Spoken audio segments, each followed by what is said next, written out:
2008 August 23 ଶନିବାର ସମୟ ଥିଲା ରାତି 9ଟା। କନ୍ଧମାଳର ତୁମୁଡ଼ିବନ୍ଧ ସ୍ଥିତ ଜଲେଶପଟା ଆଶ୍ରମରେ ଚାଲିଥାଏ ଜନ୍ମାଷ୍ଟମୀ ଉତ୍ସବ। ହଠାତ୍ କିଛି ସଶସ୍ତ୍ର ଆତତାୟୀ ଆଶ୍ରମ ଭିତରେ ପ୍ରବେଶ କଲେ। କିଛି ଜାଣିବା ଆଗରୁ ସ୍ୱାମୀଜୀ ଓ ତାଙ୍କ ସହଯୋଗୀଙ୍କ ଉପରକୁ କରିଥିଲେ ଆଖିବୁଜା ଗୁଳିମାଡ଼। ଗୁଳିମାଡ଼ରେ ଟଳିପଡ଼ିଲେ ସ୍ୱାମୀଜୀଙ୍କ ସମେତ 5 ଜଣ।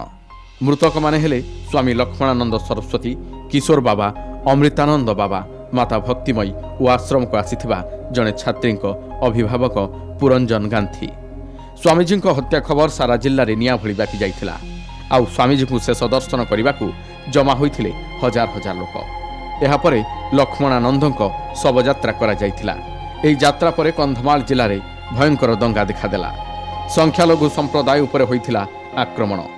ଦଙ୍ଗା ନିୟନ୍ତ୍ରଣ କରିବାକୁ ରାଜ୍ୟ ସରକାରଙ୍କୁ ନାକେଦମ ହେବାକୁ ପଡ଼ିଲା। ଅନ୍ୟପଟେ ଲକ୍ଷ୍ମଣାନନ୍ଦ ହତ୍ୟା ଘଟଣାରେ ସମ୍ପୃକ୍ତ 7 ଜଣଙ୍କୁ ପ୍ରଥମେ ପୁଲିସ ଗିରଫ କରି 2009 ଜାନୁଆରୀରେ ଚାର୍ଜସିଟ୍ ଦାଖଲ କରିଥିଲା। ପରେ ଆଉ କିଛି ଅଭିଯୁକ୍ତଙ୍କୁ ମଧ୍ୟ ପୁଲିସ ଗିରଫ କରିଥିଲା। ଏହାର ବିଚାର କରି କନ୍ଧମାଳ ସ୍ୱତନ୍ତ୍ର ଏଡିଜେ କୋର୍ଟ 8 ଜଣଙ୍କୁ ଆଜୀବନ କାରାଦଣ୍ଡାଦେଶ ଶୁଣାଇଛନ୍ତି।